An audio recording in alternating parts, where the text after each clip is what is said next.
Երեխեք ես երեք գնացի ու ինչ մտածում էի ուղիղ դեմքին ասացի։ Մելսը չասեց, որ այդ ինքը չէ։ Ախր այդ շատ անիմաստ կլիներ, որ ինքը այդպես ասեր։ Ինքը ինձ այդքան գրել է, ինքը եկել հասել այդտեղ, որ ինձ ասի, որ ինքը չի գրել, շատ անկապ սուտ է։ Բայց դա սուտ չի։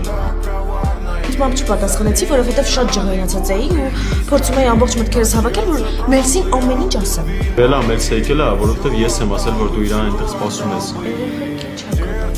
Դե ես գնացի Մելսի տուն, համոզվելի, որ ինքը տանն է։ Կամ էլ տանը չի, բայց պարզվեց, որ տանն է։ Ինչ են գրել ջերեն։ Վերջին նամակն եմ տեսել, այսօրվա նամակը։ Գրացել Արի տան մոտի այգի, իմ իրը քո մոտ է, որ հետդ բերես։ Բայց ինչ իր։ Տետրը ֆիզիկայի։ Իր մտածելով քեզ է սպասելու։ Ես կգնամ։ Մելսին չասեց, որ ինքը չի, ու ես իրան այնքան ահավոր բաներ եմ ասել։